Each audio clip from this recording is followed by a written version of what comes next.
it's interesting on the Athabasca River.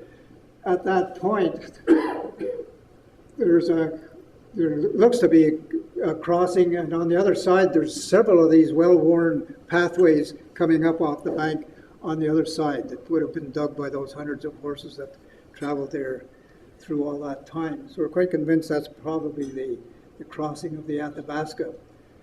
So from there, the trail stayed on the south side of the whirlpool. This is the whirlpool coming out of here, and forks, and the Athabasca flows to the right. So the trail stayed on the south side of the whirlpool to a crossing up in here, which is called the Trou. The early French references referred to this as the Rivière de Trou, which is the river of the hole. And we think this is the hole. We've got aerial photos of the whole of the river, and this is the only one that shows a pool.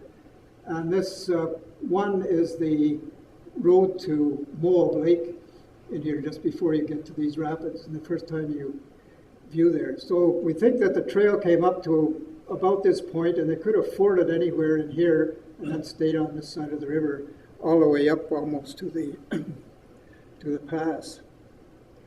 And just turning around from that point, this is really the entrance to the mountains. I know Amelia Simpson made that reference, and several others as well, that this is really where the trail entered the mountains.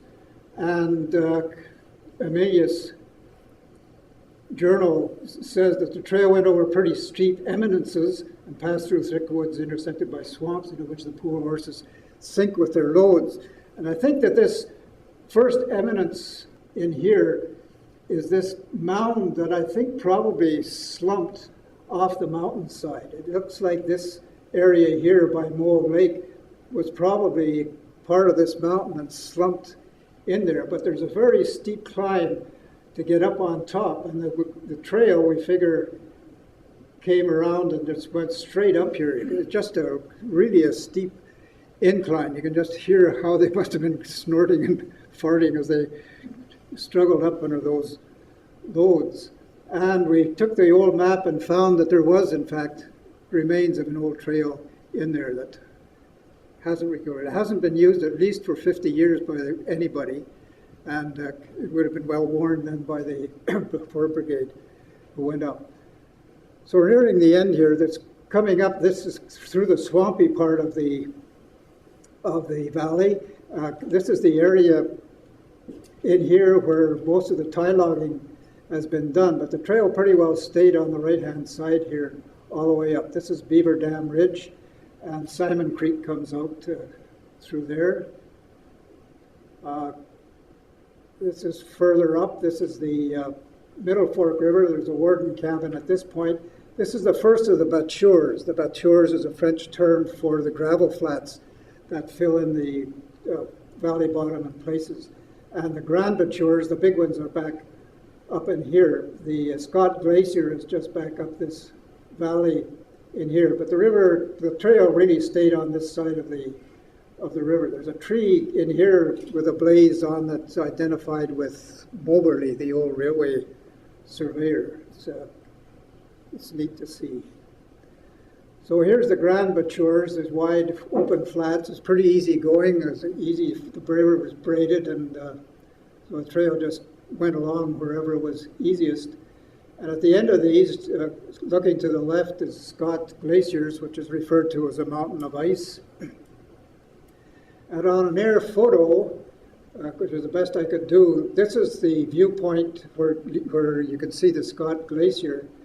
And you can see here how the trail bends around through Cane Creek, which drains this huge glacial area in here, and around to the Athabasca Pass, which is right in here, dropping into BC. So the BC boundary is right at that point in there. This is a Cane Meadows. It's a meadows. It was called Camp de Fusil, the rifle or gun camp. We don't know the derivation of the name, but this Cane Creek is a really deadly one because it's, at the end of the day, the glacier water melt is just makes it a raging torrent.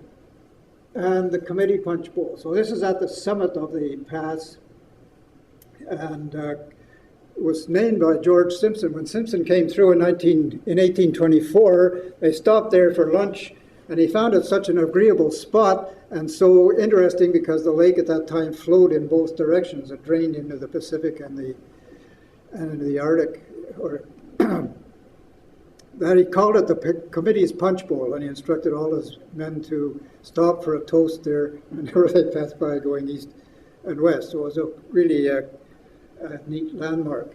So this is the committee punch bowl in here. The boundary marker and the historic monument are right there. So this is the Alberta side.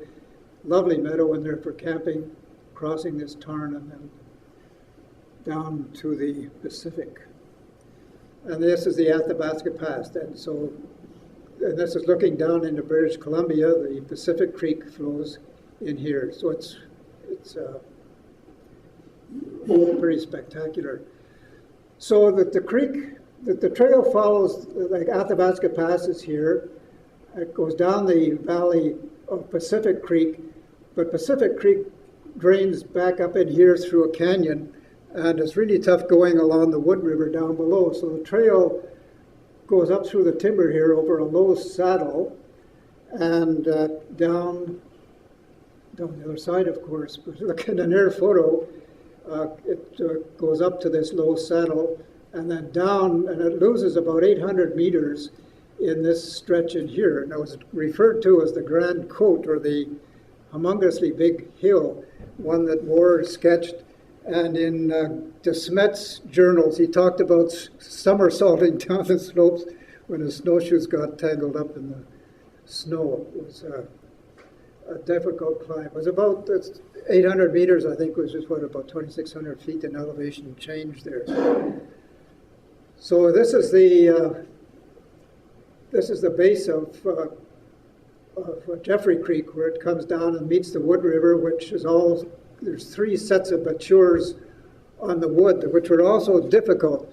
So coming down the battures, if the water was low, it wasn't bad. You could wade the river and go from side to side. But when the water was high, it was damn difficult, either going through the timber or hanging onto each other, getting across the river.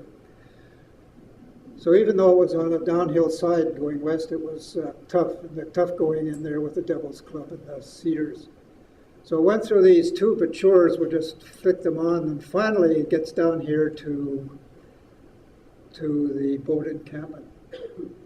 So the boat encampment, as I mentioned, is where the Columbia River flows north and makes this big bend and comes back south again. This is a 1955 air photo, so it was taken before the Mica Dam was built.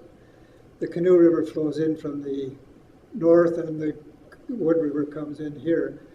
So boat encampment was this general area. The journals talk about camping on the island, but most prominently, this seems to have been the point in here. And Ian McLaren, the historian, is so regretful that this is all underwater because there's no opportunity to do historic studies in there anymore to see what might be found. So this is the profile of starting at Moab Lake. The climb is gradual to the north, and then coming back on the BC side, it's a tremendous drop. That's quite a change in elevation. That was a killer. So at boat encampment then, as painted by Paul Kane, this was a place of relief to get to if you were heading west, because you knew there was a downhill trip from there, or a place of great dread, fearing that you had to wade up the Wood River and then climb the Grand Côte and come back down the other side. So this was really a departure point. This was a photo taken an oblique then, and we think that this is probably where most of the camping was done in here, and here we are at present time. It's all underwater with Mica Dam at this point and the Columbia River flowing in and filling up the lake in here. So this is the lower battue on the Wood River, and so there's about 17 kilometers of trail still that's been dedicated as this historic trail on the BC side from there up to Athabasca Pass. So that was it, taking us back. So the Athabasca Pass has become an iconic place to us. So I wanted to say credit and thanks, and what I was leading to towards the beginning was the fact that through Bobby Dill and Foothills we got help, which we much appreciate, and still helping, which we appreciate as well.